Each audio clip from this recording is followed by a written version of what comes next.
Hi and welcome to PolyOriginals with Fiona and Abel-Smith. So today I thought we'd have a go at this fun little project. So this is pots, paths and flowers in polymer clay, and we're going to make a brooch. So here's a couple of samples I've done, and this is the one we're going to do in today's tutorial. But just to show you the different things you can do and the different flowers and the different shapes and sizes you can do. This is a great one for using up all your leftover bits and pieces of clay. You don't need to be an artist, you don't need to paint, you don't need to draw. All you need to do is follow very simple instructions and you can all do this and make what I hope you'll agree are some really fun, pretty little brooches. And although we're doing them as brooches, and we've got the brooch backs in, and I'll show you how to put those in. There are various ways of turning brooches into pendants as well, and see how to create effectively a bale that will fit onto your brooch back, but I'm not going to cover them because they're other people's ideas, not mine, so I will simply give you a link so you can see how to do that for yourself, to turn them into pendants if you want. I got the idea for doing this from little oil paintings, and if you follow me on Facebook or Instagram you'll have seen the photos that I've posted of those. So I started out doing oil paintings along this line, then I thought it would be an idea to see if I could make them down into brooch size, so I did little oil paintings, brooch size, and these are the little oil paintings I did. They are based on polymer clay and then they've just been covered with resin, but as you can see, although I really like them, they are very two-dimensional, and the great thing about polymer clay, of course, it is three-dimensional. So having made these, I then moved on to making the three-dimensional ones, and I just think it gives them a real extra character and real extra dimension doing it in polymer clay. So let's get started and let's move on to the equipment you need for today's project.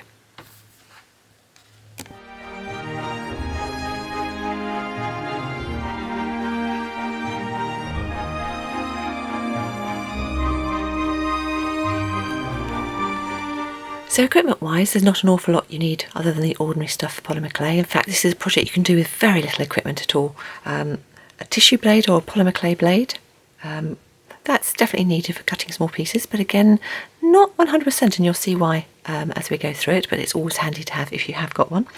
Certainly we will be using a craft knife, and if you don't have a blade, then you can always use a craft knife instead for what we happen to be doing on today's sessions. Just a blunt-ended knitting needle. This is a 4mm knitting needle, a cocktail stick, another smaller needle is quite handy just to have if you have it to hand, a little bit of acrylic paint, and obviously a paintbrush to put it on with, a polymer clay roller of some description, a pencil, some form of texture. This is actually just like a scouring pad sort of thing you'd use. Obviously it's never been used for that, it's brand new, but something like that gives a good texture, or something like a piece of material would give a good texture, just something with quite a close sort of texture feel to it. When I put my piece down, I use a piece of material like this to move it around with. This is actually baking parchment, but a sheet of wax paper, baking parchment, anything like that would work well. Again, you don't need it, but I like it, it just makes life easier, I find. If you're doing a brooch, then a little brooch back is good to have. A little bit of liquid clay. Now this is some that I just decant into a pot for ease of use, so it's just plain liquid clay. If you don't have liquid clay, then PVA glue can be a good alternative for this project. Just a small piece of tracing paper or some form of paper you can see through. This is actually grease-proof or baking parchment, but again, I can see through it, so it acts a bit like tracing paper, so something like that. A tile to work on. Some foil to tent your tile in when we bake our piece. If you don't have lots of very small leftover pieces of polymer clay, and I'll come on to that when we deal with the clay in a moment, then I've done all of my colours and worked them out using a 1-inch measuring sheet, and this one is available from www.printablepaper.net, so you could always find that, and I've just laminated this myself just to make it easy to work on. And as always, wet wipes, tissues, and a pasta machine. A pasta machine does make life a lot easier, particularly when we do skinner blends, which is what we're doing a lot of on this project. And that is basically it. So as I say, not very much needed in the way of equipment for this one. So let's move on to the clay. Now, when it comes to clays, again, this is quite a difficult one to say as in what you're going to need for the project today. All brands of clay will be good for this project. I'm going to be using Fimo Soft because it's what I've got a lot of leftover colours for. And I can definitely say you will need about a quarter of a normal pack. So that's about half an ounce or 14 grams of black, and the same for white. And then another colour that you're going to go around the outside. So in my brooches, I've used the Windsor Blue to go around the outside to give a nice effect. So if whatever colour you're using for the outside, about a quarter pack for that. As for the rest, if you're like me, and I know a lot of you will be, you use polymer clay quite a lot, you should have loads and loads of little leftover colours that you've had from previous projects that you've always kept to one side, never know what to do with. This is the perfect project for those. So you just need small amounts of all of those colours, and I'll come on and show you the flowers and how we make those and the leaves later in the video. For those of you who are brand new to polymer clay, or who don't have a stash of all sorts of different colours, I have split it down into various colours for you, and I deal with those as we go through those particular sections. And when I'm doing the colours, it's all mapped out on this measuring sheet, which I mentioned in the equipment, and everything's done in either thick squares or in these lines or in these small squares, and you'll see that it's all done so you can follow it very easily and mix exactly the same colours from the base colours that you get in the packs of clay. And as I say, various places throughout the video, but I mention again here, everything I do on these sheets and virtually everything I do when I do size-wise, I have put through on setting number 5 of my pasta machine, and on my machine 5 is a medium thin setting where 0 is thick and 9 is thin. So next thing to do before we do any start is when you've got your clay, and I don't mention this as I'm going through, but I mention it now, as I'm using my clay, so I have conditioned all the clay thoroughly before I use it. Anyone new to conditioning clay, then I do have a video, and I will put a link to the video on conditioning clay in the notes at the bottom of the video. So I think that's about it, so I think we need to get started. So here we have the rough design for the brooch we're going to be making today. I've drawn it out here for you, and I have a template available on my website for anyone who wants to follow this exactly, and I'll put a link in the description below the video for anyone who wants to have a look. Now, a lot of you I know will do your own thing, and that's absolutely fine. Just make up whatever design you want to do. I'm not here saying to you to do this particular design, but I know some of you would actually like to follow a pattern, so here it is. So I'm going to follow this one today just to show you step by step as we go through. And the first thing I've done is I've just used a bit of tracing paper just to give me roughly the shape for the piece I'm going to do, because I want to keep this intact. And then I'm going to be working on just a small piece of this baking parchment just to make it easier. And as I said, everything I do is going to be done on setting number 5, which is a medium thin setting on my pasta machine. So I've done exactly that for this piece of black, which is going to be our background. And then I'm simply going to put the tracing paper on and then cut around.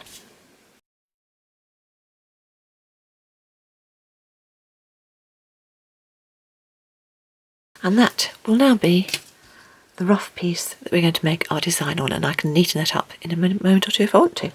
So the first thing we're going to do now is we're going to do the path, so this background bit. And as you can see in this particular piece here, I've got a step here which is made almost like of bricks, and then some flagstones going both at the top and at the bottom, and we're going to make those through a mix of clay. So here are the colours we're going to use to make the sort of the rough flagstone part. Now throughout this tutorial I've put out the colours that will come straight out of the packets to give you an idea if you want to mix things straight from the packets. However, if like me you've got lots and lots of leftover bits of clay from old projects and things, just find a selection of sort of about 5 or 6 really nice sort of buff coloured colours. Some darker, some lighter, and just get yourself an equal proportion of each. So all I've got is 1 square of each of these. And then we've got the antique rose, the dolphin grey and the taupe. And then this one I've used half cognac and half of the taupe, because I found the cognac by itself was a little bit too bright, so I've mixed half equal shares of that, which gives that colour. And then this one, a darker one, again the chocolate was too dark, so I've gone 3 parts dolphin grey, 1 part chocolate, and that gives you a nice mid-brown colour. So those are the 5 colours I've mixed. So what we're going to do now is I'm going to take all these pieces and I'm going to chop them into bits. Nice bit of stress relief this.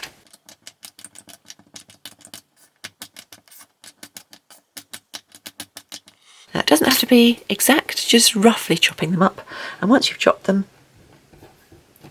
you're going to smush them back into one large piece. And now we're going to put this through the pasta machine again on setting number 5.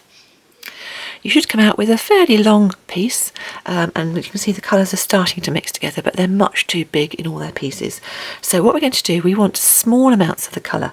So I'm just going to tear a piece off and tear a piece, and just work your way up this. Just, if you can, lining up the tears, because it's the tear is the bit that I'm actually going to be using.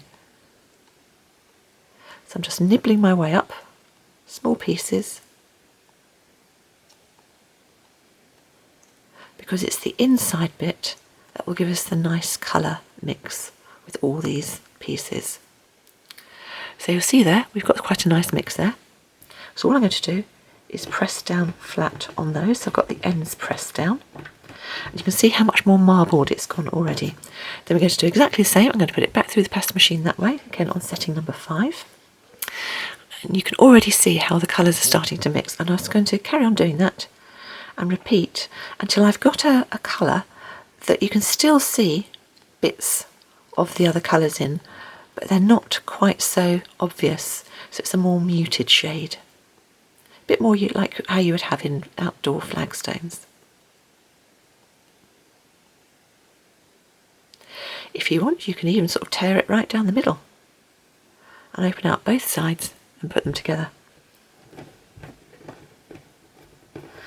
Now that's starting to look nice and muted and together. So I'm going to put this through probably for the one last time on the pasta machine, setting number 5.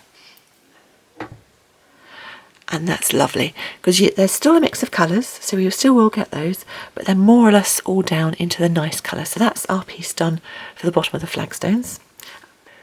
For the steps, we're going to do something very similar, but we want slightly different darker colours, because the steps are going to be in shadow with no light falling on them.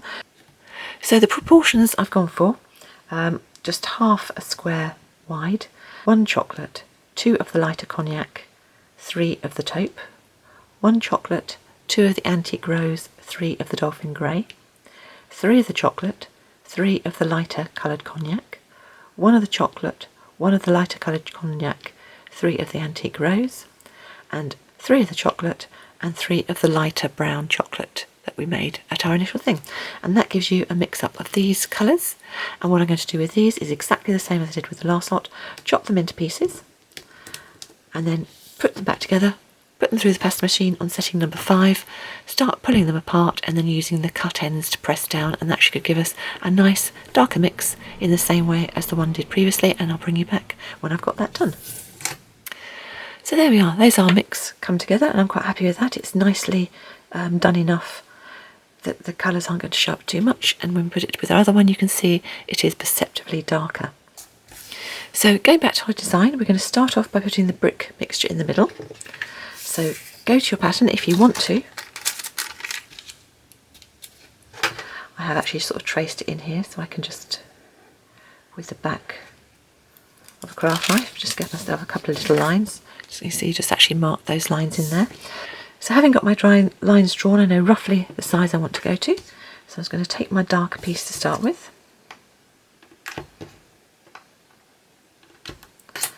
And then just chop myself off a piece that's going to go.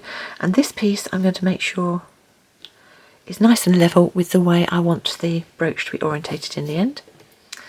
And then I also want to put this underneath, so I need to chop a piece to make sure it's wide enough that it's going to fit in. I'm just going to pull that ever so slightly. Actually, I'll turn it that side because there's a bit of purple on there, which I don't want. Cut a straight line so that that fits up next to this, and just lay that next to the piece we've already got. And then with this last piece, I'm going to cut a flat join as well. Now I know from my piece, and in actual fact the only bit that's going to show is a tiny small bit in the middle, so I will put that towards the middle. And now we can start putting in some guidelines. I'm also just going to feel around the edge and just take off the excess so I know where I'm going.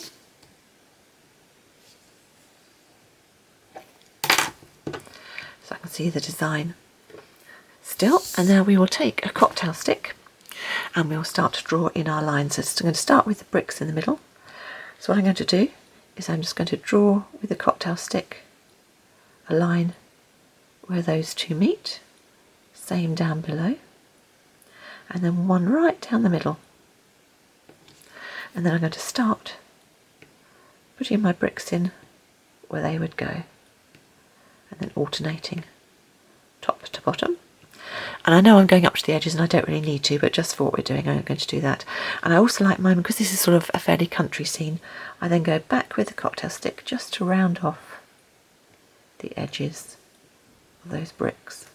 Because once this piece is baked, we are going to come back and infill with a little acrylic paint into these crevices, just so that they really stand out. So all I'm doing at the moment is just roughly marking them in. Now I know my pots are going to go over that side, so I'm not overly bothered. So the next thing I'm going to do is going back to my drawing to have a look at the direction in which the lines are going to go, and I'm going to draw these out in the direction they are roughly on my design. And these lines will come out like rays of a sun, but these lines will always be horizontal to brickwork. And again, I'm just going to go back and just neaten off, or sort of curve off rather, any bits where those are going to join in. And then the same at the top. So this is quite a shallow line down here, so I'm going to create a shallow line down here. We won't see much of this at all. And now I've got those in. Again, you can put your horizontal lines in to create where the pavers will be. I am just going to mark with my cocktail stick to start with. As I said, I didn't want very much of this at all up here.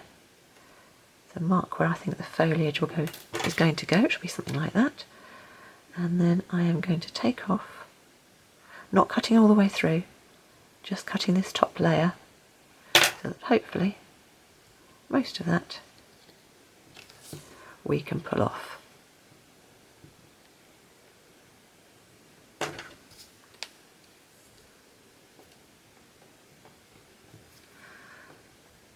Okay, so now I've got that roughly marked on. I'm just going to texture it, because I think it's nice to give an added bit of texture. So I'm just using, this is like one of the kitchen scourer things.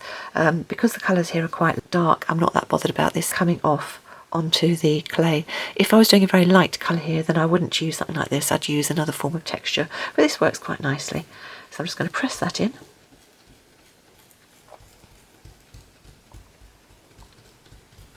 And the reason I did this after I put my lines in is because it actually sort of like presses those lines out quite nicely. And so now I can go back in and really make those lines nice and rounded.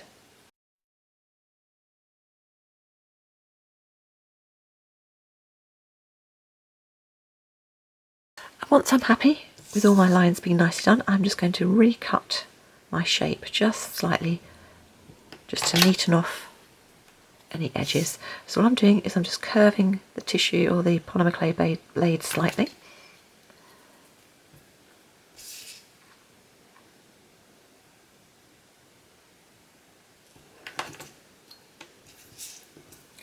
And this means if you have made a mess or it has become distorted at any point, that's absolutely fine.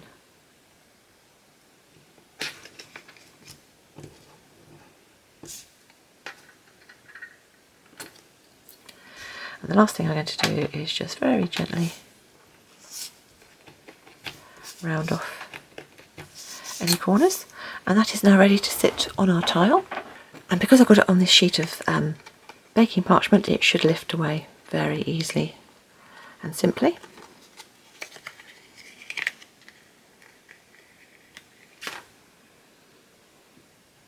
Put him down nice and carefully.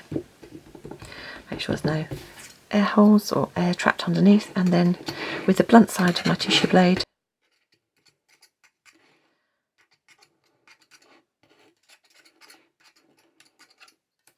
I've just gone around the edge to make sure it's all neat. So that is now ready to put in the oven to bake according to the manufacturer's instructions for the brand of clay you are using. And whilst this bit is baking, we will start making our terracotta pots. So So whilst that's baking, let's move on to the terracotta pots. Now, some of the brands of clay have a clay colour that's very similar to terracotta anyway, in which case just use that. But if you haven't got one of those and you want to make up a terracotta colour, I've used these. So this is a tangerine or an orange colour. This is a ruby red, so a nice deep red and a little bit of brown. So I've got 5 large squares of the orange, 1 square of the ruby red and half a square of the brown. And these again all setting number 5 on my pasta machine. So mix all those together until you get a nice colour. And that'll give you a nice mid colour for your terracotta pots. So I'm just going to roll it up into a stub-ended log. Because I'm going to very roughly just measure it into quarters. And 1/4 I'm going to take and mix with 1 square of the chocolate brown, and then half of quarters, just a little bit, I'm going to mix with 3 parts of the white, and that'll give me a nice light colour and that'll give me a nice dark colour, and then we're going to do a skinner blend either side of those. So I'll just get these colours mixed up and bring you back when I've done that. So all I'm going to do now is we're going to do a skinner blend. So I'm going to press down on the middle colour, skew him slightly, make this one into more of a triangular shape by pressing down and pulling up the middle. That can go on the end there, and the same with this one, triangular shape, pressing down and pulling up till we end up with a nice sort of little blob of clay like that. And the reason I've done it like this is it's easier because we've got such a small amount of clay we're working in than doing the big flat sheets. So having put those 3 together, I'm just going to give it a roll. And now I can start putting it through the pasta machine. Now I'm going to put the pasta machine up to setting number 3 and put it through this way, and each time I put it through I'm going to fold bottom to top until I end up with a nice colour mix going from one colour all the way through to the next, and I will bring you back when I have done that. So once we have our blend done, I'm just going to fold that in half, and I'm going to put it back through the pasta machine on the same setting I've been using, so setting number 3, lengthways first, until I've got a nice longer strip. And now I want an even longer strip, so I'm going to put it straight back down through on the setting of the pasta machine, which is the thinnest setting that is usable for me. So I know on my machine that's setting number 9. On yours, go down through the settings if you know that your clay is going to tear until you get to your thinnest usable setting, and we'll end up with a nice long thin strip of clay. So there we go. All I'm going to do now is to concertina this backwards and forwards, probably about a thickness about 1 centimetre, about 1/3 of an inch. Going backwards and forwards, trying to make sure I'm not trapping any air as I go.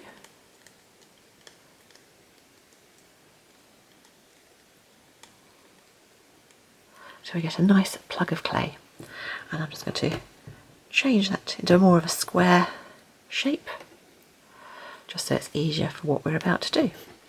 So that's ready for our flower pots. So let's see whether our piece is finished baking. Once your piece is out of the oven and cooled sufficiently, we're just going to add a little bit of brown just in here, just to really bring out those cracks. And all I've done is I've decanted a tiny bit of acrylic brown into cling film. And this is the piece I used a couple of days ago, so if you just put a tiny piece in cling film, then it stays nice for quite a few days. And with a little bit of water, I've just got a tiny bit of water in a pot here, to make a nice runny amount of brown.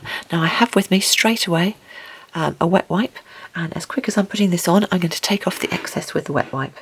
So you just shove it into all the gaps, and I say straight away, take it all off. So it comes off the surface, but it'll stay in those cracks. And the same thing with these ones. Take away the excess, but it stays in the cracks. And this really helps those lines stand out so that the eye can see the direction in which the path is going. And that's all you need to do. And I will go back to working on this sheet because it's easy to move the piece around. So the next thing we need to do is we've got one layer or level here where we've had the path, and we need to make sure that this is the same level. So I'm going to take a little bit of the black clay again and put it back through on setting number 5 of the pasta machine. And this is just going to be a background colour for us to put all the flower, the leaves and everything else on.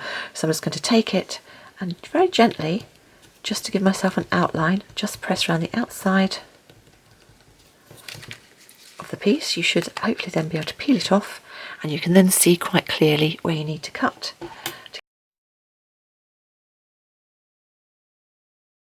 And when you turn that round the other way, you should be able to pop it more or less perfectly on to your piece.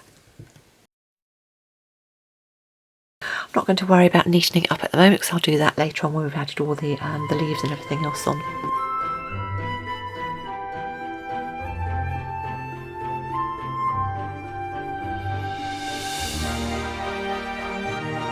So now here we have our flower pot, our terracotta mix. So I'm just going to take a slice from this. It doesn't have be any thickness or anything else in particular. What I'm looking at is this is where the flower pot's going to be. Now if you want to, you can go back to your drawing, so sort of see the height you want. So this is this piece we're going to do to start with, and I do it so that the light side is towards the middle of the piece. So the light side is going to be on that side on this pot, and it's going to be on that side on this pot. So I'm just going to press down with my fingers this piece. By pressing down, you can make sure that any gaps get nicely closed up, and then either freehand or you can use the template, say cut out the shapes if you want to on the template. So I'm going to do this freehand. I'm just cutting out the bottom shape of the pot, and it's very simple, just a very slight curvature on the top and the bottom.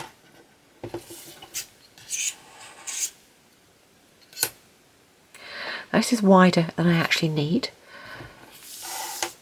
but all I'm going to do is to sit this roughly where I want it to go on my piece, and then because that's very raised up, either with your thumb or fingers press it down, or with the edge of a knitting needle press down just to round that off slightly so it's not sitting out quite so stark and quite so proud.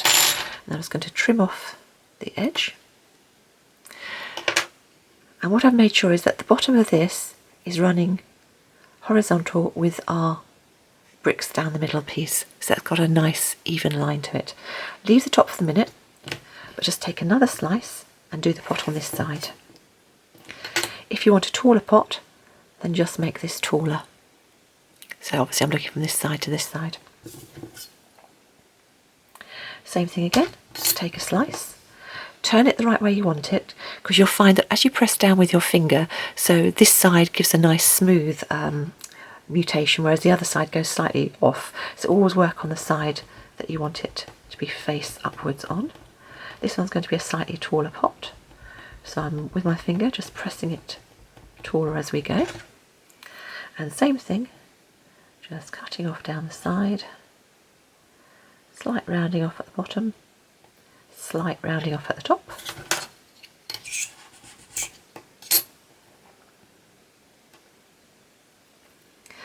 And this one's going to sit slightly higher up, but again making sure that bottom line is nicely in line with the bricks, and exactly as we did before, either with the finger or thumb or with the edge of the knitting needle, just make sure that the edge of the pot is nicely smoothed down. When you're happy with it, just take off any excess. So those are the main parts of the two pots we've got. The other thing to do with the pots is not to worry about them overly, because once we start putting the foliage on and everything else, most of this will get hidden anyway. So if it's not looking too good, please don't worry about it. So we're now going to do one piece, cut it in two, because we just want some thin pieces to go across the top. Now this one needs to be quite wide. So with my fingers, I'm just pressing it a lot wider. And then I'll pick it up to see, is that going to be, no, it needs to be a bit wider still. So I'm not worried about the thickness of it here, if it's not quite the same thickness as the piece below. Because we're making it in two separate pieces, it will just automatically look as though it fits. And again, cutting around just a very slight curvature, both on the top and on the bottom.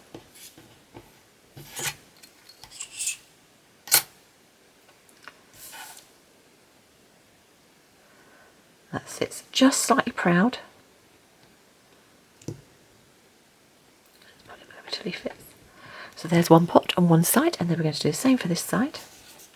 This one doesn't need to be quite so wide, but it still needs to be wider than it is. So we'll press it down again with our fingers.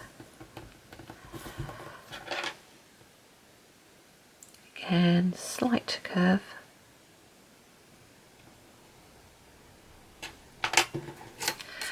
Let's see how we're going with that.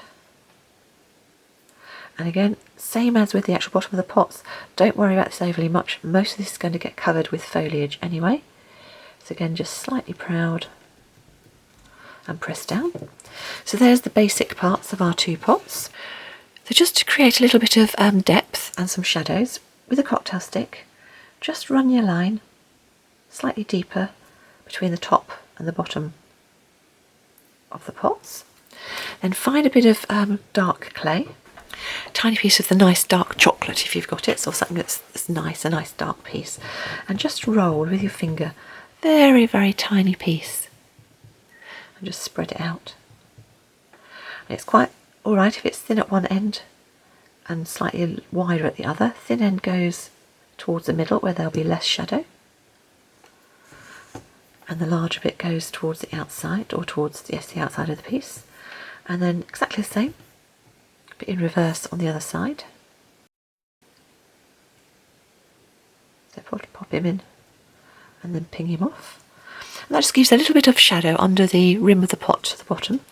And then underneath the actual pot, just to make it look as though it's sat more into the ground, if we just take just a little wedge shape, a little sort of triangular shape, nothing more than that. Let me show you what I've done there. Let me pull the excess away. So you can see there, tiny little triangular shape. And again, the small point going towards the middle, just sit him under your pot. Take off the excess. And then repeat on the other side.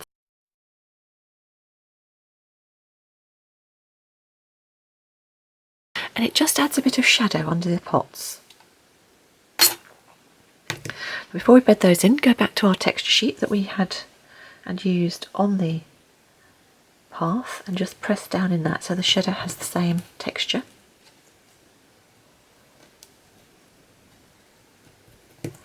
And if you have any lines where the pavers were, just put that in, or sort of make some up, pretend there's a line over there, because again the eye just likes to feel as though everything is sort of still, there is a groove where there would have been a groove, just follow on the lines. And that is the pots done.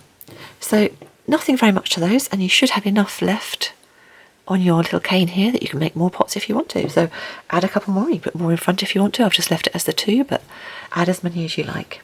Right, let's move on to getting some green foliage done.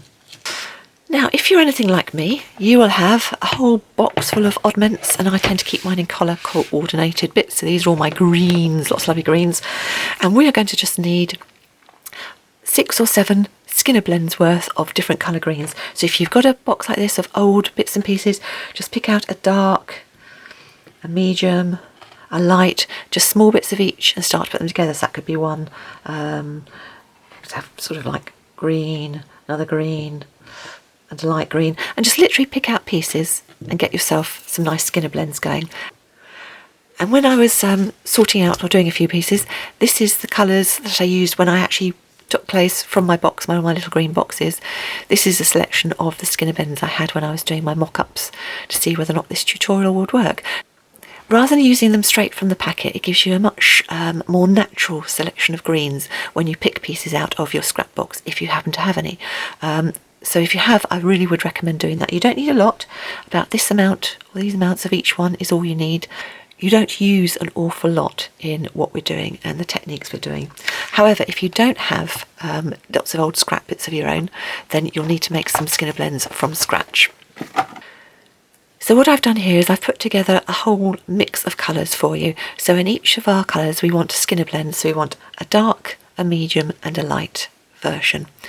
And I've started pushing them together here, and I'll show you what I'm doing with this last one here, and then I'm going to make a skinner blend out of all of them.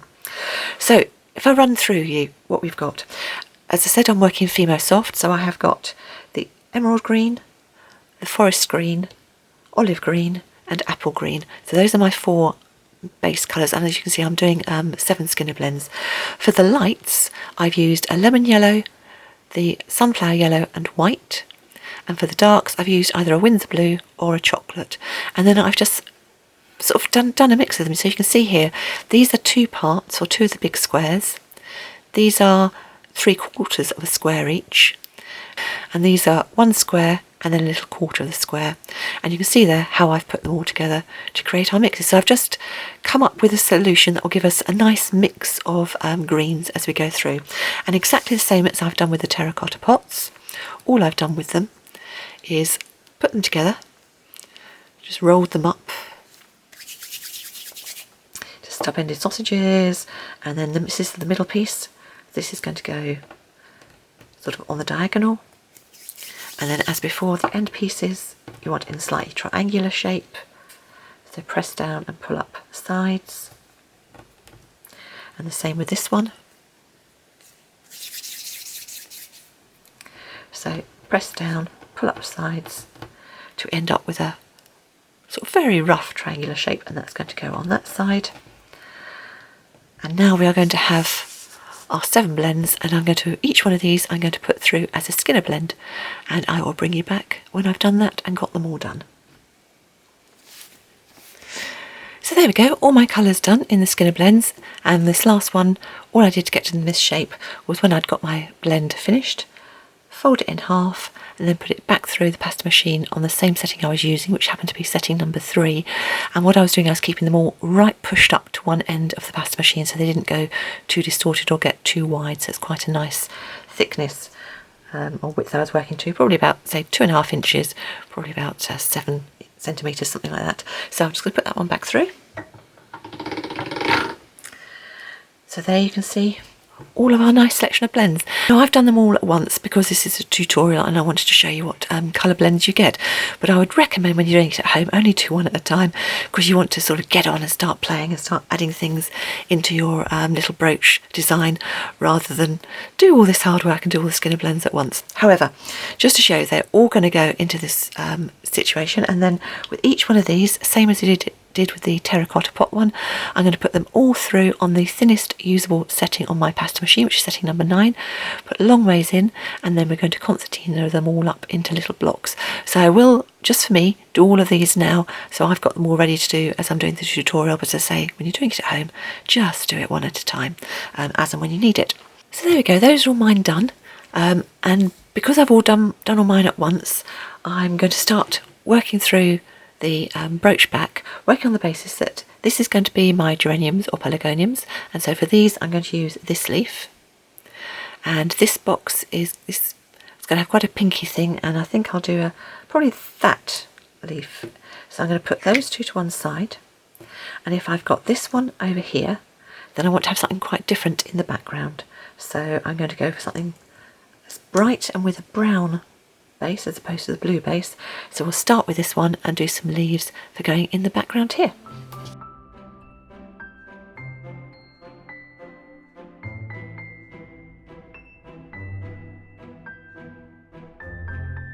So for this one we're going to do a little triangular leaf, and very, very simple. I'm just going to press this slightly wider,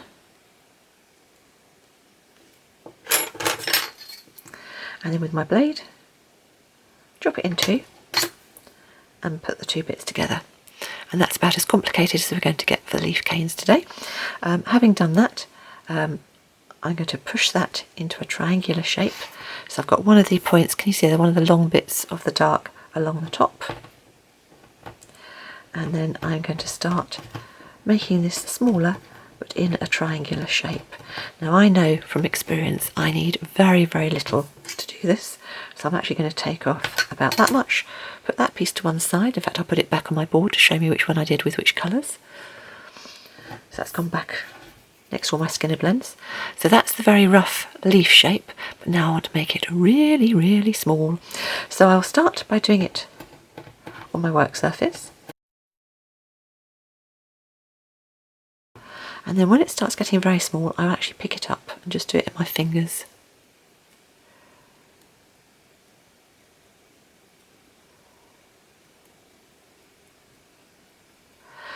Again, you can go as small as you want, because I know I'm going to go a lot smaller. I'm just going to take a piece off and just work on this one.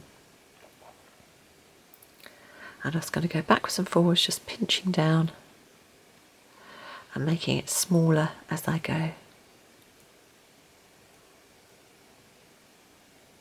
If I can, just keeping that rough triangular shape.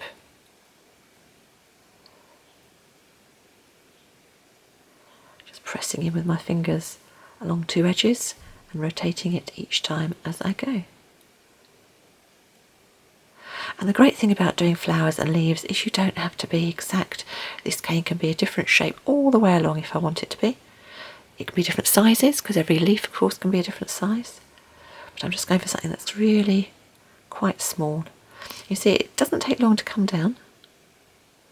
And what I'm going to do is I'm just going to look. It's sometimes difficult to see on the end, so if it is difficult to see where you are, just chop a bit of the end off. And what I'm looking to do is see which way it's orientated, so you can see there it's orientated that way up. So now I know that I can just go back and pinch all along that end, make that the sharp point, and that will be the point of my leaves. And that's about the right size for what I want for this piece. So let's start cutting off slices of this one. So a couple of tips for you. I'm going to chop this into small pieces. So I'm going to keep one hand right towards the top part of the blade here. The other hand I'm going to pull back. And all I'm going to do is I'm going to slice and pull back. Slice and pull back. And that way you'll get all of your slices nicely chopped, but a nice gap in between them all.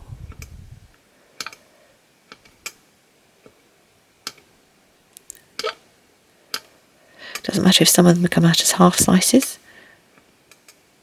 or if they stick to the blade, that's fine. Just keep going all the way down.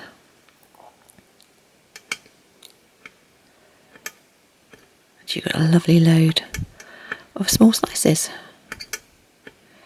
Obviously keep your fingers out of the way. If it starts getting close to the end, just move your fingers out of the way.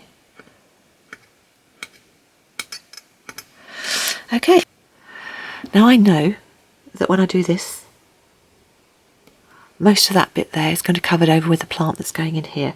So really I'm only looking to have these about this sort of size, and I'm also going to work, let's go back to the drawing. The bits at the front will sit in front, obviously, of the bits at the back. So this bit is going to be the flower pot. So this is the bit I'm working on, this sort of number 2 here.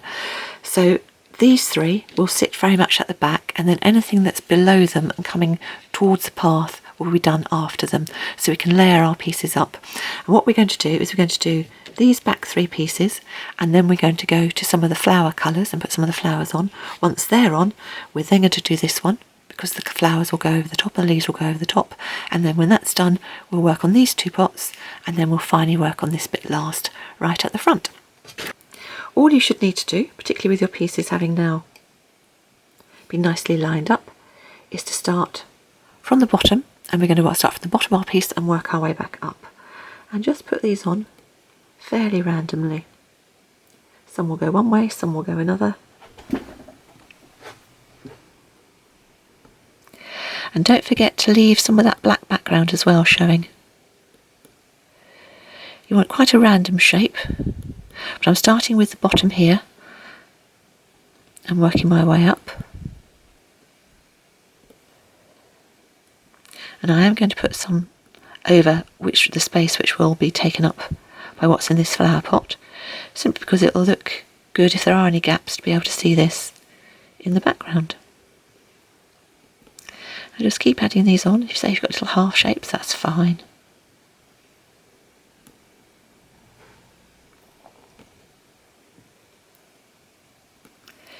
Occasionally put them completely the other way around, facing in that direction.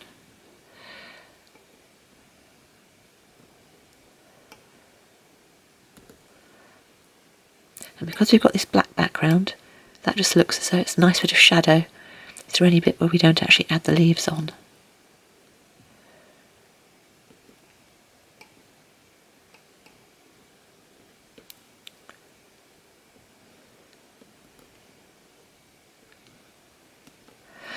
Once you're happy, just stop and we'll move on to the next bit.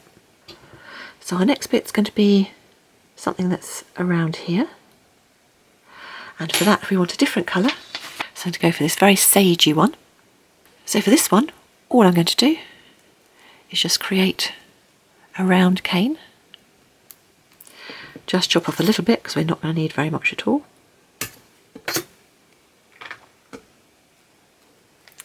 And then just roll this really quite small.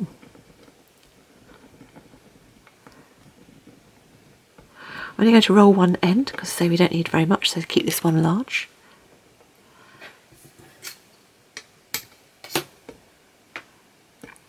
And on this one we've got our light piece to one side and the dark piece towards the other, and when I start putting it all on, all I'm going to do is make sure that the light side, start at the bottom again and work my way up. The light side's always going to be pointing down towards the bottom, and again just group them in ways and situations that will look natural in our piece. So I'm going to make this a little bit smaller still. As before, chop it into a smaller piece because it's easier to do, and exactly the same as before, just chop thin slices. Because it's a round, you can just rotate it slightly as you go if you want to keep the round shape. It's one of the great things about doing impressionistic pieces. Really doesn't have to look that like it as long as it's just an impression of a leaf. And you'll see here I'm not cutting particularly evenly either because that adds extra interest. Let's see how we're doing with that. So as before, I'm going to use the knitting needle just to pick up the pieces, and then I will just put them on with the light facing bit towards the bottom. I can see roughly where I want the piece to go. I'm going to move some pieces over, and the other thing to remember when you're doing this is to overlap your pieces.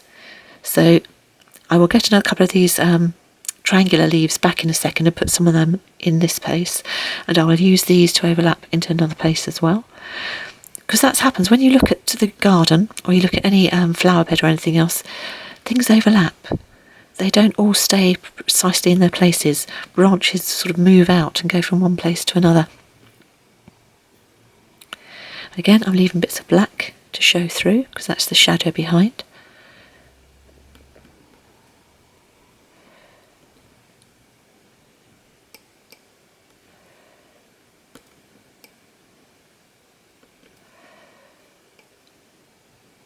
And just take your time. So I will probably fast forward now because you get the idea of what I'm doing.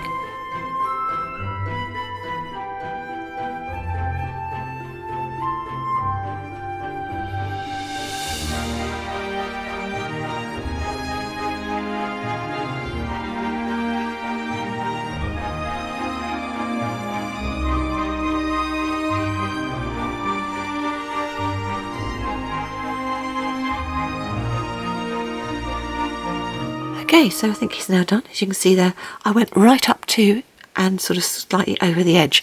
Don't sort of leave yourself short of the edge. Go right up and over, and if necessary have ones that are show coming half over the edge, because we're going to trim all that off later. It just looks more natural if you've got pieces going over. So let's do this piece here. Again, it's not going to go too low because we're going to have a whole load of foliage and flowers coming out of this flower pot, but it's going to go in here. And we'll go, oh, what colour should we go for this time? Let's go for, okay, let's do this one. So I'm going for something that's going to contrast again. This was the one I'm going to use in this flower pot, so I'm going for something that's going to contrast nicely. And for this one, again, very, very simple. We are going to get our knitting needle, press down into the dark green and pull up both sides.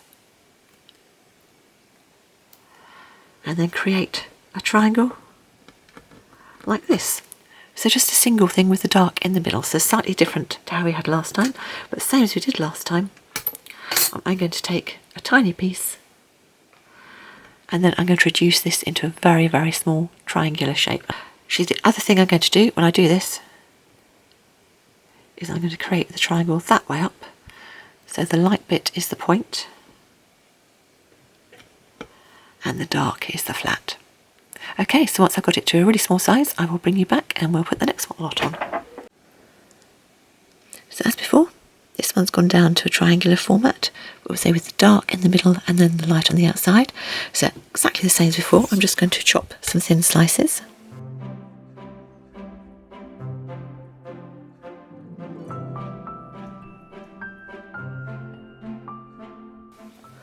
With this one, if I can, I'm going to pick them up with the blunt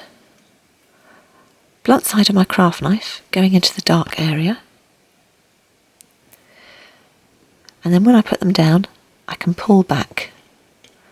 So that gives them a bit of a groove.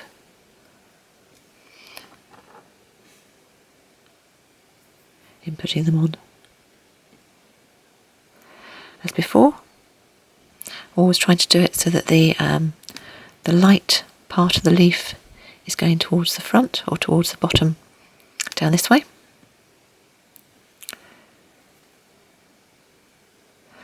Always thinking about leaving some of the black space, and as before, just overlapping slightly from the previous cane.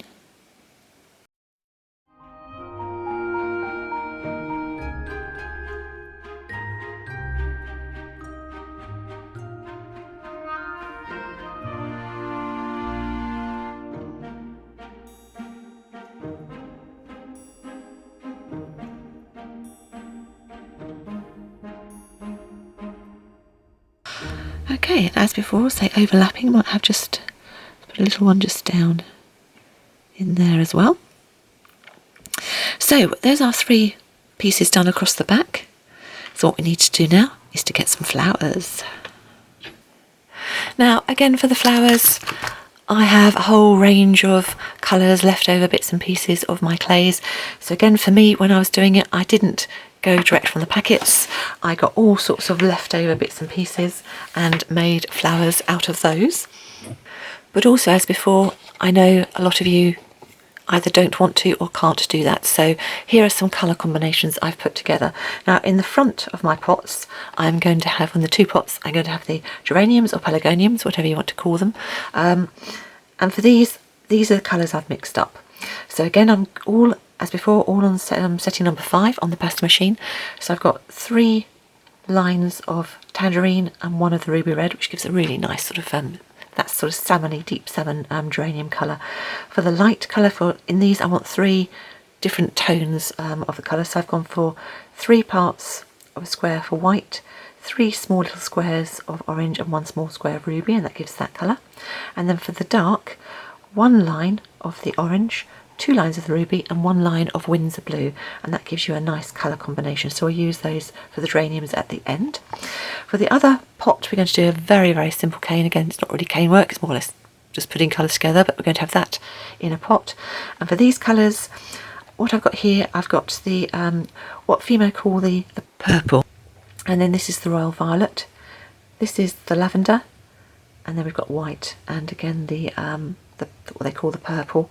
So I've got 3 parts of purple, 1 part of the royal violet, whole square just of the lavender, I've used that exactly as it was, and then most of a square of white, but just 1 small bit of the purple.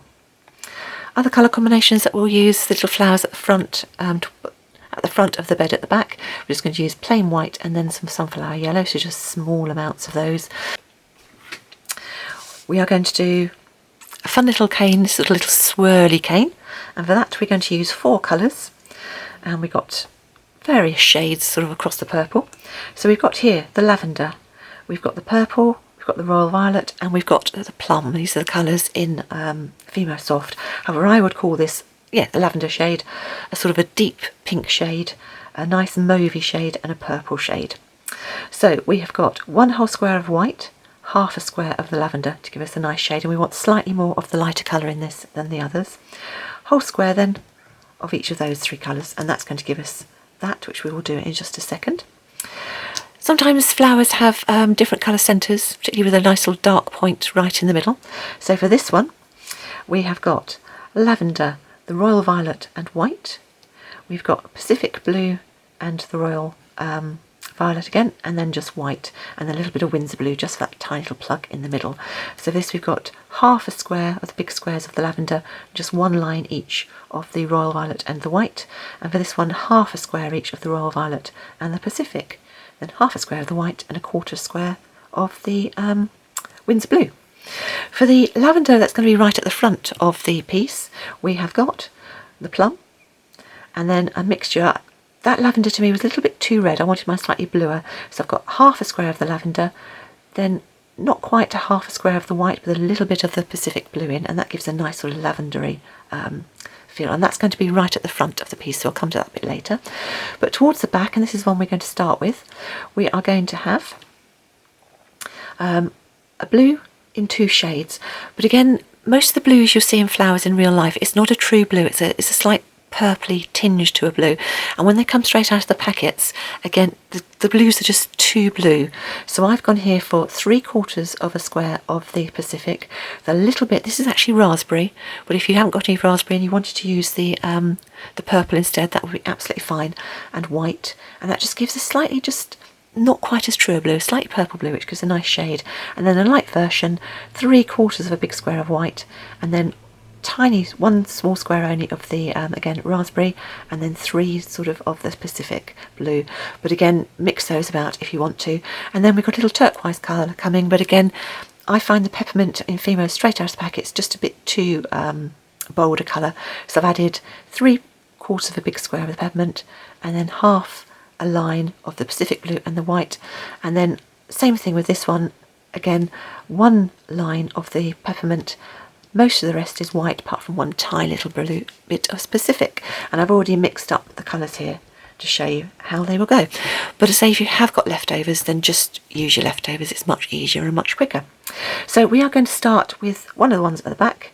So we're going to take our 2 shades of blue, and this is going to be really, really simple. Make sure your clay is really nicely conditioned and very soft. And all I'm going to do, because sometimes the multi-petaled or multi-sort of flowered blooms, the big blooms you see, are made up of lots and lots of really small blooms, and to replicate that, all we're going to do is roll ourselves a really thin piece of the dark blue. Again, it doesn't have to be even, because as you know, in real life they'll all be slightly different. And once we've got that done, with your craft knife, simply take a tiny bit off. Can you see that just on the end of my craft knife? And just place it on your piece. Now I'm going to work in a shape, and it's going to be sort of like half a balloon shape. So a bit like a baseball cap, the cap part of a baseball cap. And I'm going to always have the flatter side going towards the bottom, but don't have them completely flat, have them slightly on a slant. It'll make sense as I go along. I'm just going to literally take tiny little dots of this, small as you can get them really, and just work round. Probably do 5 or 6 in the round balloon shape. And then sort of fill in, but leaving gaps obviously, because normally in these big flower heads you can see through to the foliage behind.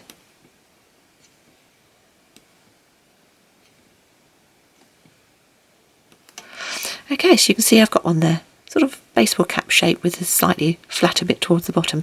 So I'm not going to be too many, probably have another 1, 2, 3, and I'm going to have some half ones sort of showing through. So I will carry on doing those, fast forward, and then we'll slow down again when I've got all of these pieces put in. If you find your bit here is getting too big, just give it a roll and make it thinner. Take your time, relax, and enjoy this bit.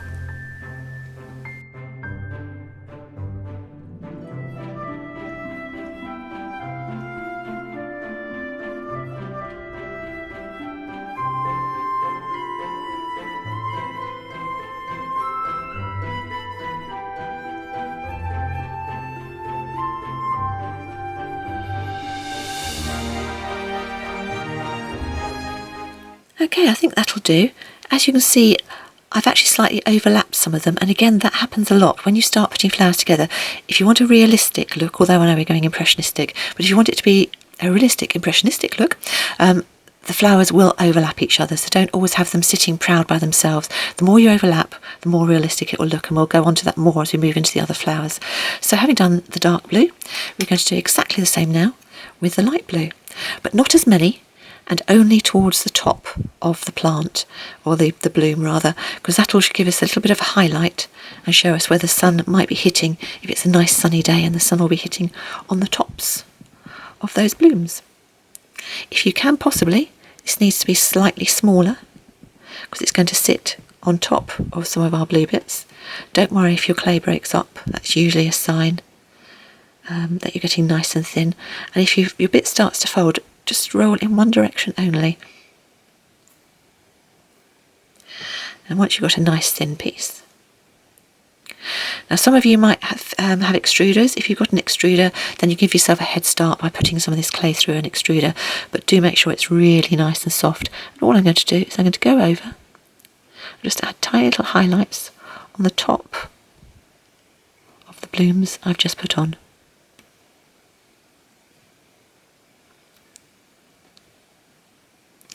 And go slightly above the blues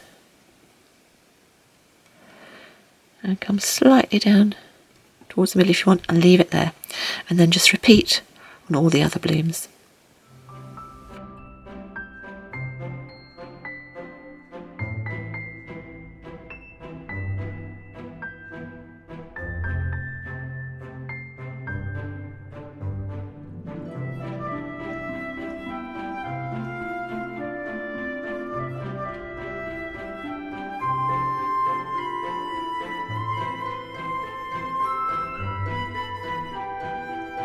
Okay, that should do, and that's our first flower done.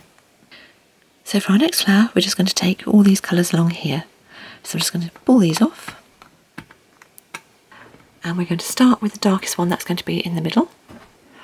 And again, I'm just going to make sure these are really nice and soft. Just going to smush them again in my hands because they've actually sat for a little while. And I'm going to make them into sausages like that.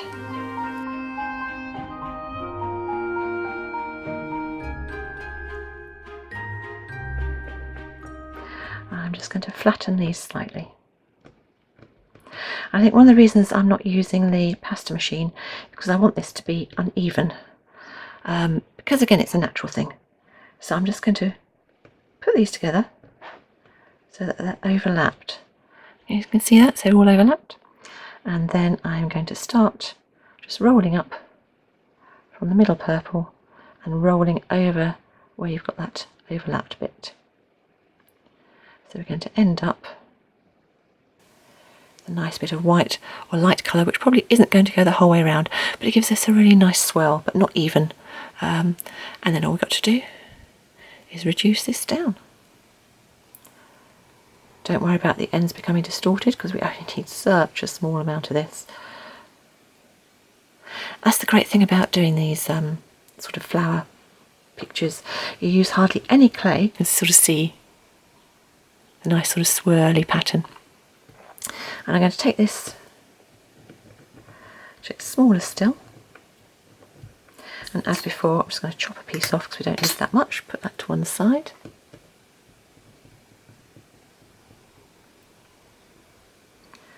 And once I've got it to a decent size, as before, we're just going to take slices. Now you're not going to need so many here as you do have with the leaves, so I'm probably going to take about 9.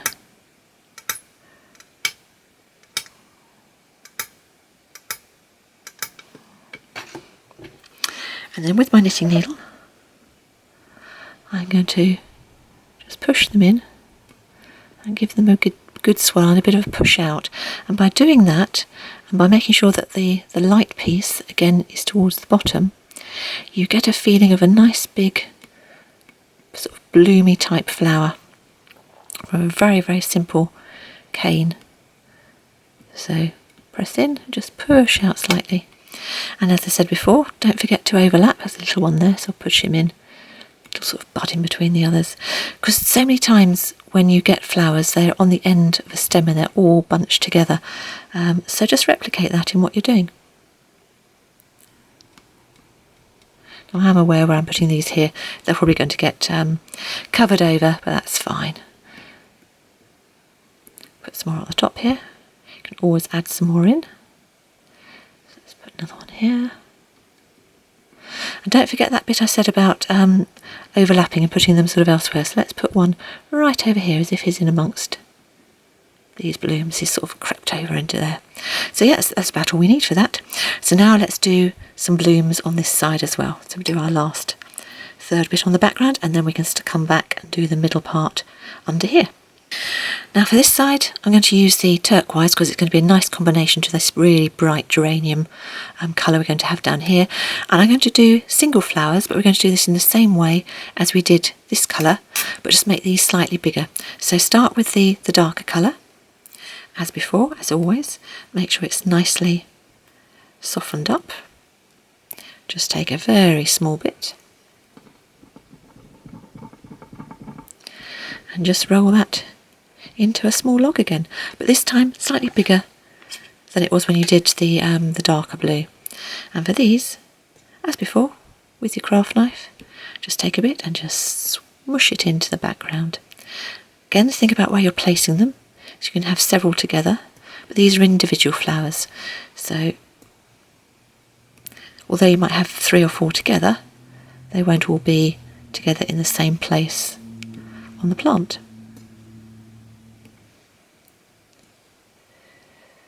I'm very aware I'm doing them in 3, so I'm going to add an extra 1 in here, because you don't want to do anything which is going to create a pattern which the eye picks up on.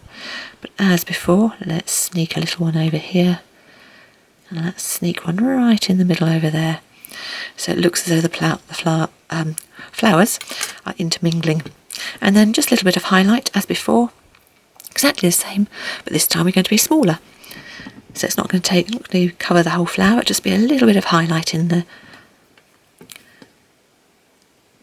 And again, think about where you're putting it. So I'm just taking a little bit on the end of my craft knife and just pushing it down towards the bottom of the flower.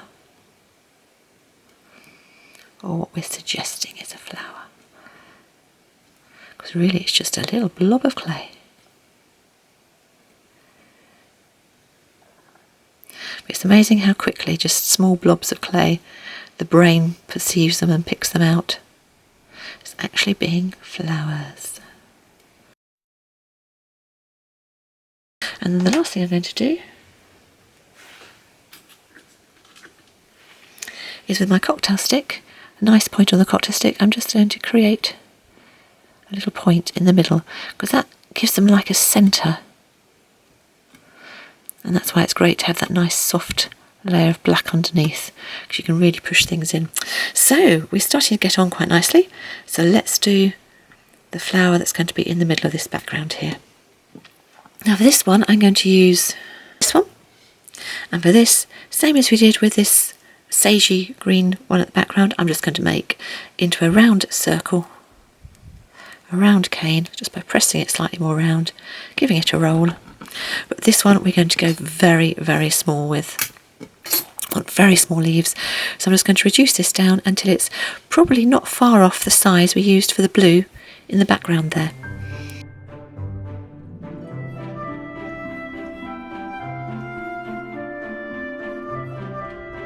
Light way up to make life easier, and then we're just going to take little tiny bits and put them in, and I'll fast forward through this until I've got this bit done.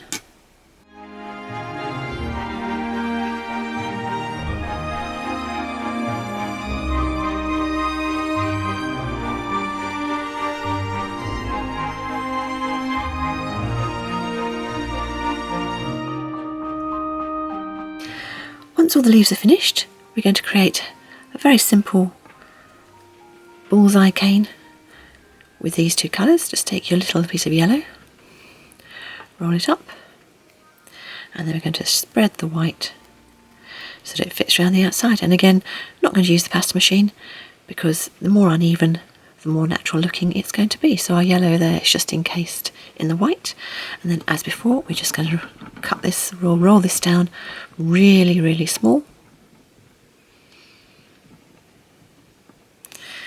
Cut off one bit of it. You can see there you've got the little bit of yellow on the inside, and then once you've got it small enough, exactly the same as before, just take off little bits, sort of like we did with the blue, except this time they're just going to be little clusters of white. And again, thinking how they'll tend to sort of bunch, they'll be sitting slightly above the green leaves, so I'll put quite a few around the top here, and then a gap, and then sort of more, because they sort of tend to come in layers as they go across. So we'll start some at the top, and you should just be able to see the tiny bit of yellow in the middle.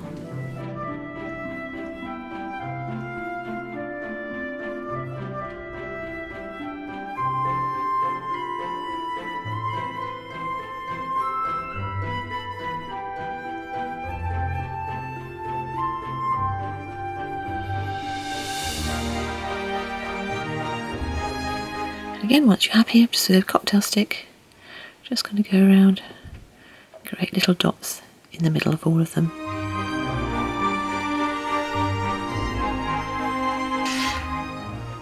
And there we have all the background flowers complete. Now I haven't needed in this design to do the one where we've got this plugs different colours of clay, but just to show you what I would do with that. Another option is just take a little roll, wrap it round in the white,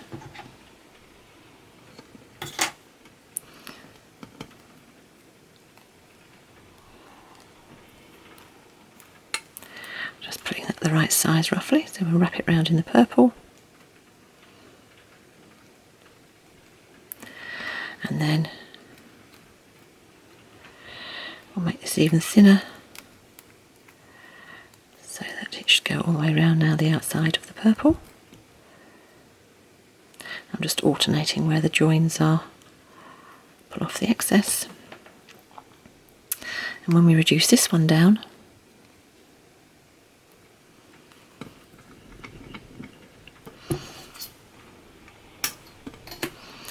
you'll see there we've got sort of our colours surrounded by the lighter pinks, and this one, just to show you what it would look like. So I'll just do it on a piece of plain black background, and for this one I would just take simple slices, but with the larger knitting needle, take them in and sort of press them sort of quite deep down in the middle. Again, you can spread the outer petals, just make it slightly more flower type looking, and that's another one that gives you quite a nice sort of look. You have them clustered together. So it says another option, and of course you can vary what you're planning to do with that. So that's most of the flowers finished, and most of the ways of doing them, but I've just got this one to do, which is the pinks, which will be a slightly different way, which I'll show you in a moment. And then of course the geraniums are very similar to how we've done the blues in the backgrounds, and then we'll just have the lavender in the front. So let's make the leaves now for this one to start with, and this one I'm going to go and do very similar to this one, so but this time we're going to have 4 bits rather than just the 2. So whereas with the previous one we chopped it in 2 and put the bits back to back like that, this time I'm going to do it one more time. So have lots of stripiness going through these ones. Again, chop down the middle, just put them next to each other, there we go, and then pull them down to a point and press that till we end up with our triangular cane. And you can decide, if you're not quite sure which way to do it, one face should be all one light colour and one face should be a dark colour, and the bottom bit should be sort of stripiness. So I'll just pull that slightly longer, and then as per normal we'll just take off a bit, but I'll just show you the leaf effect we've got there. So I'm just going to work on one small bit, and I will reduce that down till we've got a nice small size, and then we'll start putting our leaves on this one. And because these leaves are much closer, because this pot is in the foreground, these can be a lot larger than the ones that were in the background. And the other thing I'm going to do is, rather than having a flat bottom, let me just show you that. So rather than being flat, I'm just going to pull that and pinch the top slightly.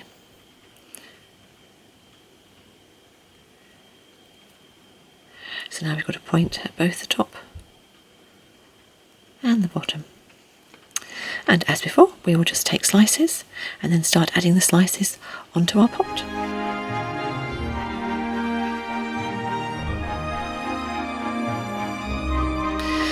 And for these ones, I'm going to start by having a few leaves coming down the front of the pot and angling over. So this is where, if you're not happy with how your pot looked, you can just change things slightly.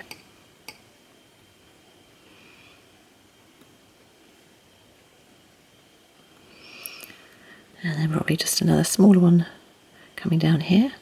Let's have a few going off the side.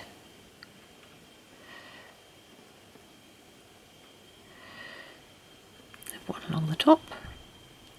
And then we'll also have some pointing upwards, where they'd be going out towards the top of the pot and over the back of the piece. And the ones in front will be facing downwards.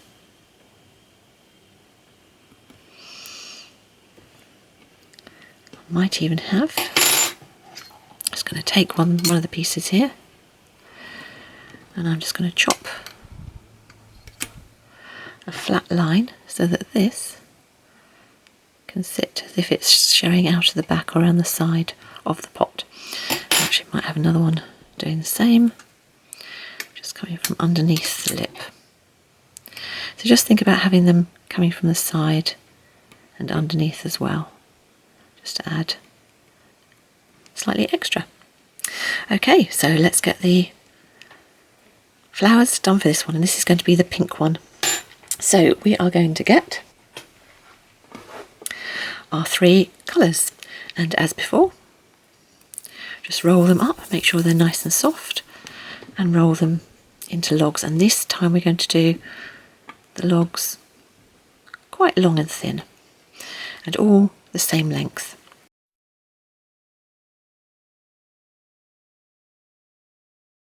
Chop in half, chop in quarters, and sit them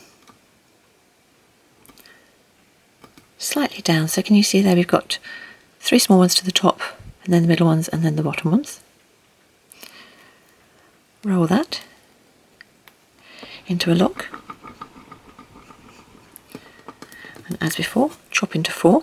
Don't worry about it being even, because this is the flower we're looking for. And what I'm going to do is I'm going to put it together and slightly offset, but so the pinks are all sort of looking upwards, but so it's slightly offset. Put back, and we'll do this one final time.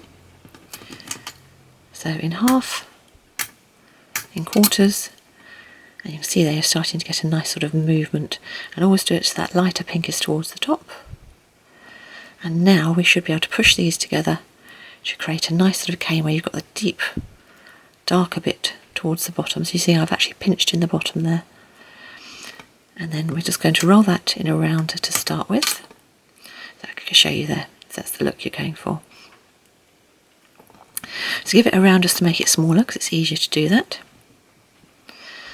And then once we've got it to the size you want, and this can be relatively big because this, again, this plant pot's to the front, twist it so that the dark's all towards the bottom, and then just give the bottom a bit of a pinch. And then we can start taking slices of this one.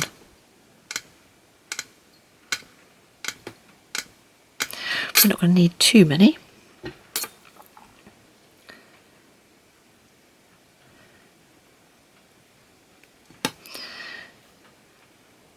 And I'm just pushing it in, and then just pushing the bottom flat on with my finger. Do the ones towards the back first. and the dark is going towards the bottom of these. Don't forget, plants sort of grow in different directions, so don't have them all sort of going straight upwards, go some off to the sides. Let's do that one, probably about up there like that. And then we'll have one as if it's bending down towards the front, and then we'll go back and we'll go to our little leaf cane, and we'll take another couple of leaves off this one.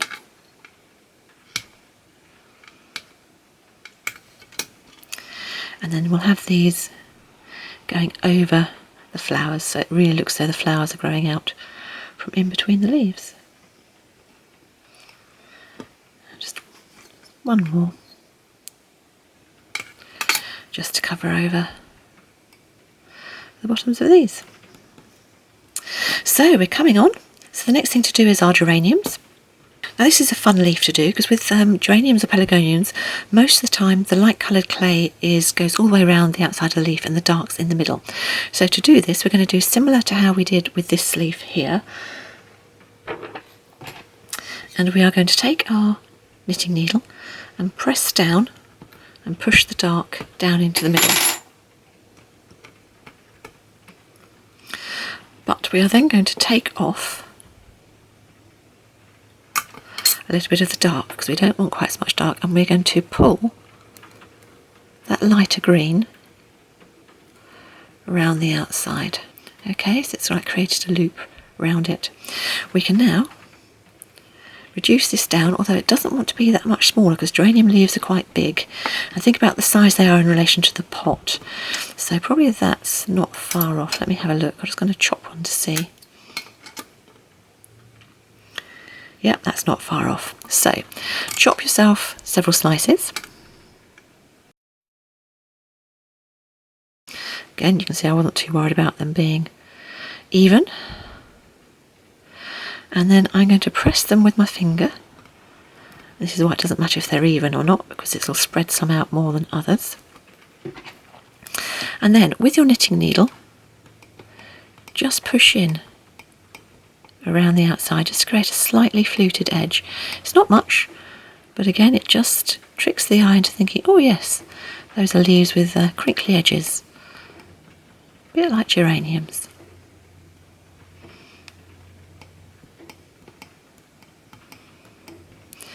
And then we'll just work our way up and around the pot.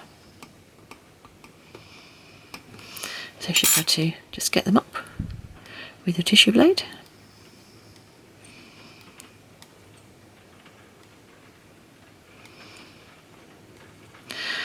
You can actually hear, but it's chucking it down with rain outside, so it may come through on the microphone, may not, but if you can hear something, that's what it is, a real storm outside. Right, so we're going to take our leaves and then just start laying them on.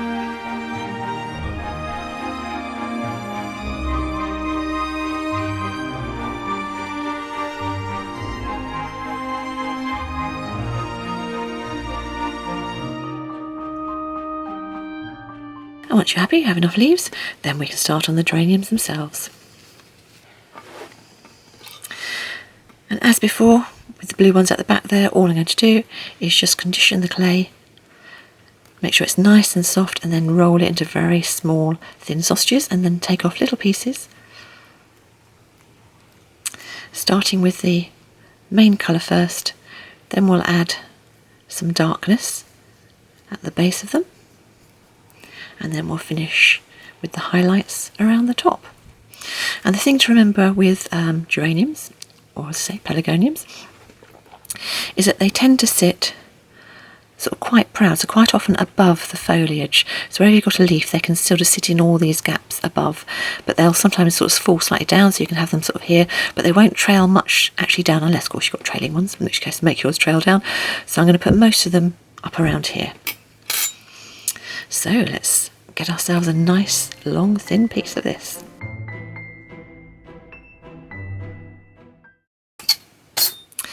And just as before, think baseball hat sort of shape, so a nice round shape with a slight sort of round underneath, and I think I'll put my first one over here.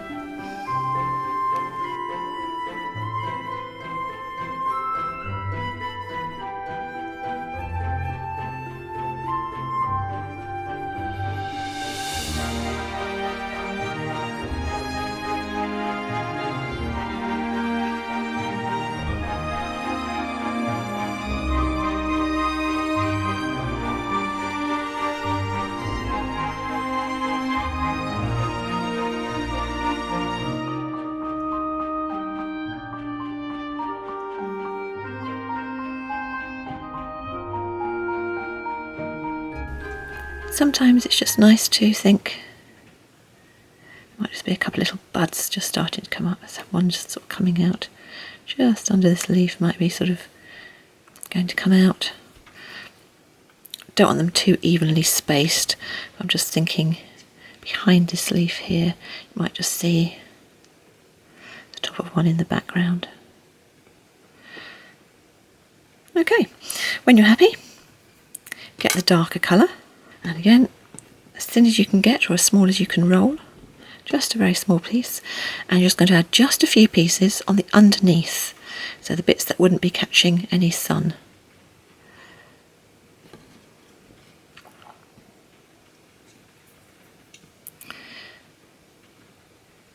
It's not going to sort of show up particularly much as far as you can see, but again it'll just create that little bit of shadow.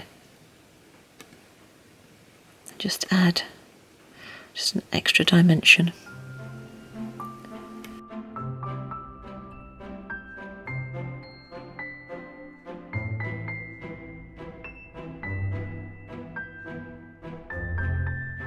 And last but no means least, we're just going to add a few highlights just to the top of them with the nice light clay. So same thing, just roll a nice thin piece. And just start adding little bits just along the very top. The bits that would catch the light and the sun of all those different petals.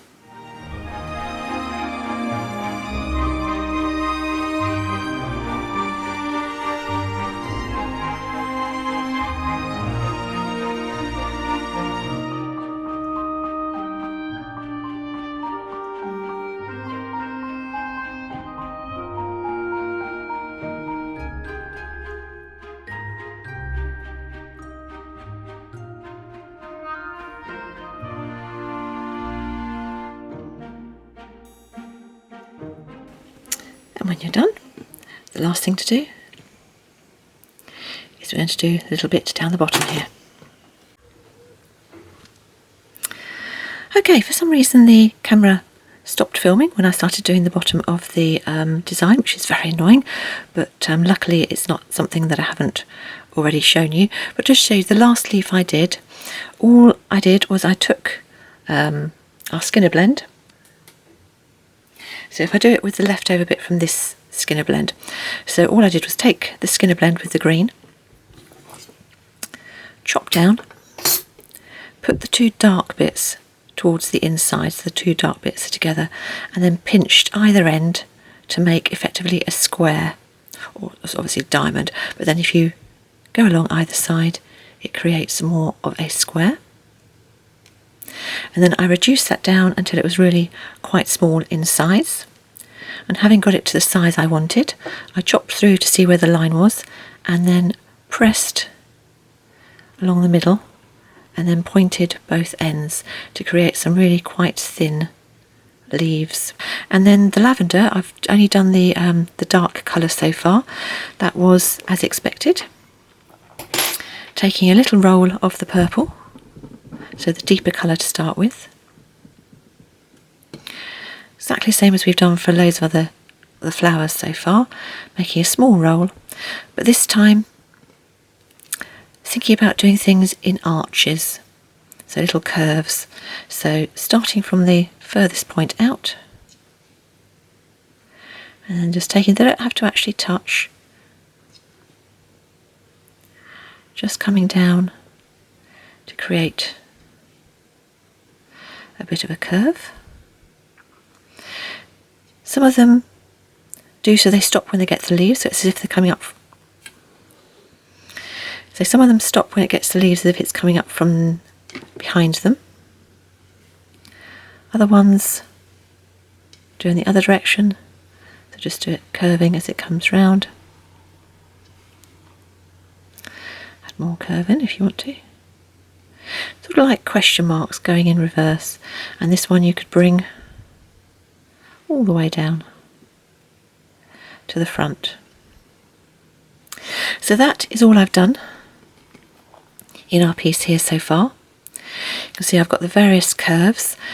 I've also got them overlapping each other at times because again it looks more realistic if you've got that. Some of them come right down towards the front, some of them are quite short, some of them are long, some of them overlap the pot, so it just brings the whole thing together. So having done the deeper purple, I'm now going to repeat exactly the same in the light purple, if I can, making it smaller and just going over the top so you can still see a little bit of the dark purple, but doing all the same with the light purple until we finish our whole piece. So I'll just get this rolled out. It's always the trouble when the camera goes off. At least I spotted it when we were mid doing it, because I can't exactly go back and take it all off, because it would just look a complete mess. So apologies for that. I don't know why the camera does that at times, but anyway, so all we're going to do, tiny pieces, and just go above and following the lines of the pieces that we put on.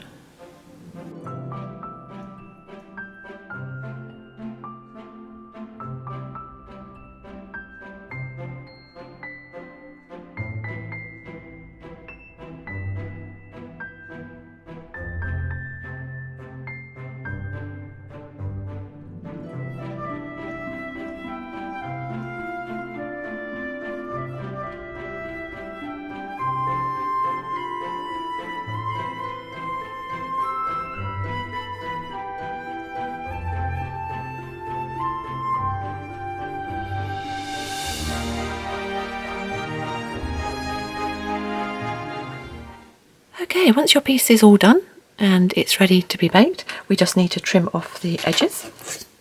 So carefully with your tissue blade and holding the blade away from you, just saw or cut. Just cut very gently round the outside.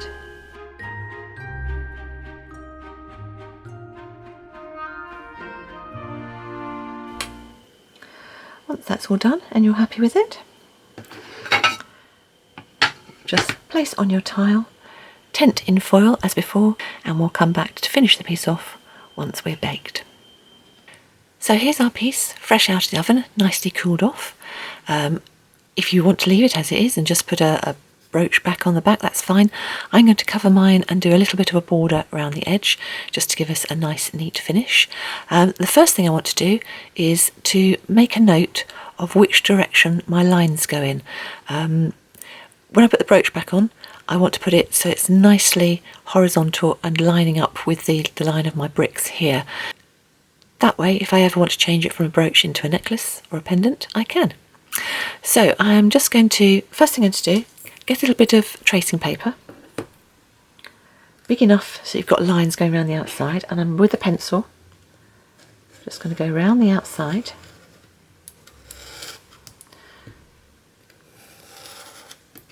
And then I'm going to make a note of which direction these lines go in, so I can see that it's going along those ways.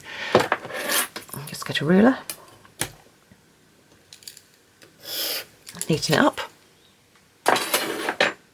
So I now know, and put it back on to check, that when I turn this over, I can put the brooch back on in a line that matches and it'll be the same direction. So the thing to remember then is to turn your tracing paper over so that I can see there. When I put my brooch on, I need to line it up in that direction. So next thing I need to do, I've got myself a piece of polymer clay. Now I've gone for the Windsor blue here because I just thought it looked nice against the flowers and everything else. And slightly differently, I've actually done this on setting number 4, so just slightly thicker, because I want a thickness that's going to be okay and support the back of the brooch I'm putting in, but thin enough that it doesn't give me too thick a border. So it's up to you what size you want to do. It's just work out what looks good for you. But it needs to be a piece that's big enough that we can lift up all the way around the edges. When I've done that, a little bit of liquid clay or PVA glue would work just as well. And I've just decanted some into a pot here. I'm going to take some on my finger and I'm going to rub it all over the back and also the sides. And it just gives the polymer clay a little something to stick onto. I don't want a lot, just enough to make it tacky rather than slippy, because I don't want the polymer clay to be slipping off the bottom of it, and then I will do, as I say, around the sides as well. So I can now put my clay down, place this in such a fashion, as I say, I can actually fold enough of the clay all the way around the outside, turn it over, and that's one of the reasons why I did it on this, so it's easy to pick up and turn over.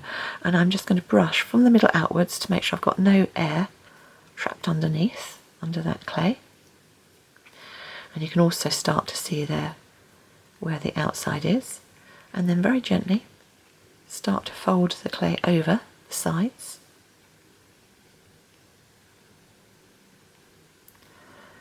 And then you should start to be able to press it down. Where you've got corners, just gently press the clay in and pull it up around.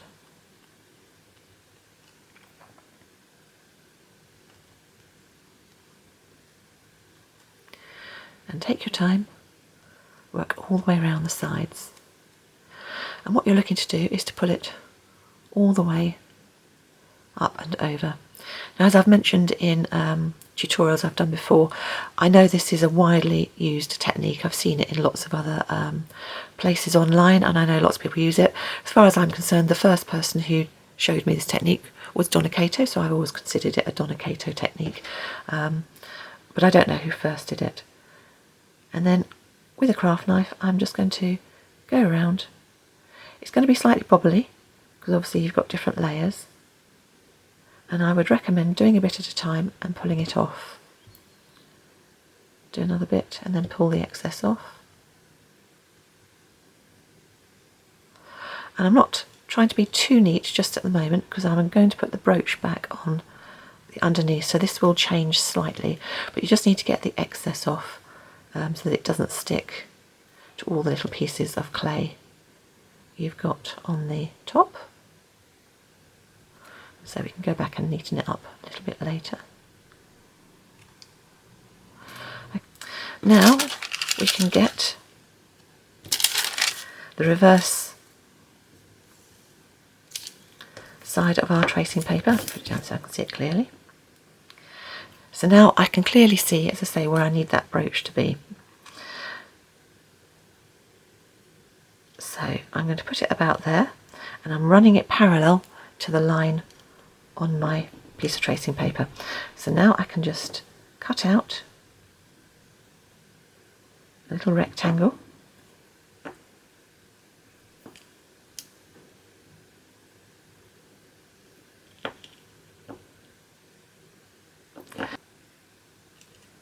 And the clay should just lift out. Now that particular piece of clay, once we put our brooch back in, will be too long to fit in, and because of the width of the finding in there, it's actually a little bit too wide. So my recommendation is put that down one setting on your pasta machine. So I was on number 4 on this one, so I'm going to put that down as number 5, and I'm going to put it through that way. Chop off some of the length and then start to fit it back in over your brooch back. If you've got a little gap, you can add a little bit extra in. And then with something like the side of the knitting needle, just start to roll backwards and forwards as you fit the clay in and around the brooch finding.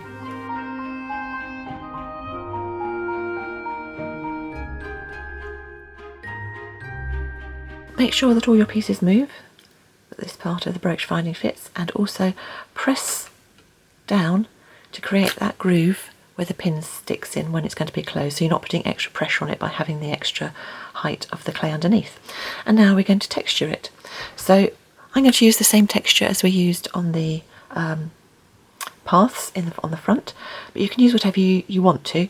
I'm only going to go up just the back. I'm not going to do the sides, but this gets rid of any fingerprints or any sort of marks we've got when we've been using the knitting needle to push that extra clay back in, and also means that when we then tidy up the front, because we've got texture on here, we're not going to get fingerprints left on the back. So because the front's nice and hard, I'm just going to rest my hands, or rest it on my hand, and just push in.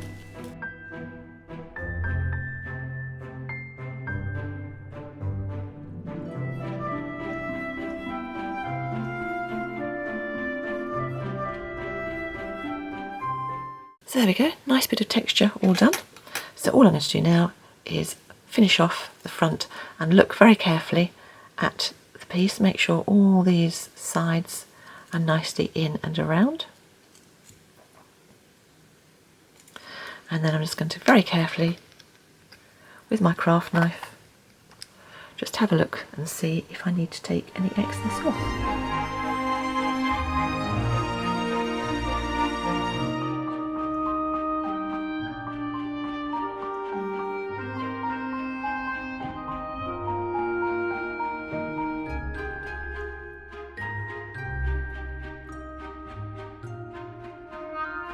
Okay, so when you're happy, we just need to bake that again. Now you could just bake, depending on how flat your piece is, you can just bake it flat on your tile like that with a little bit of cardboard, I'd suggest, to stop anything going shiny. However, I'm going to support my piece on a little bit of foil, so it's going to bake that way up. So it's like a slight concertina, so I've got a place in the middle where the brooch back will be, but I've also got bits supporting the height either side. So that should be able to sit nicely there, supported, and then, as I say, bake as per the manufacturer's instructions for the brand of clay you're using. And again, I'm going to tent the whole piece in foil. So here's our finished brooch. As I said, I had great fun doing this. I think it's a really nice technique, particularly for using up all those little bits and pieces of clay you might have left over from other projects. Now, as I said at the beginning, I have done this as a brooch, and there's this one finished on the back. But don't forget, if you do ever want to have a piece and you're not happy with it being a brooch and you want to turn it into a pendant, then you can just use a brooch pin converter.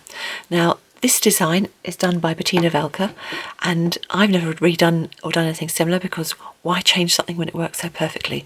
Bettina has a free tutorial on how to do this, and I will put a link in the details below the video to show you how to convert your brooch into a pendant. If you don't want to do it as a brooch at all, if you want to do it straight as a pendant, then I've got lots of tutorials showing you how to do bales on the back of pendants and how to make it into a pendant from that respect. So here we go. Here are our three pieces. This is one I did. That's one I showed you at the beginning. And there's another little version there. As you can see, I've used basically the same techniques, the same canes in all of them. In this one I have used a little bullseye cane there, which had the very dark bit in the middle, and I've also just done a very simple swirl between a red and a dark red, just to look almost like roses in the background there. I didn't add a lot of lighter colour in that because I wanted it to stay very much in the background.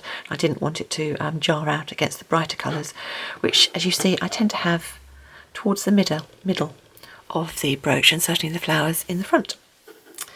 So I think that's it then. I think we are done. This really is a fun technique. It's one that you can sort of do for jewellery, do onto cards, make little pictures from, just really have fun with it. And as you can see, you don't need to paint. You just need to be able to roll clay into very small pieces, chop them up and put them into a pattern that the eye sees as being flowers.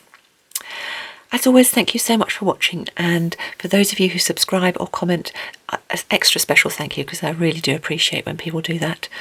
And I think, as far as I know, that's it for now. So I really hope you enjoyed that tutorial, and hopefully I'll see you next time. Bye for now. Bye.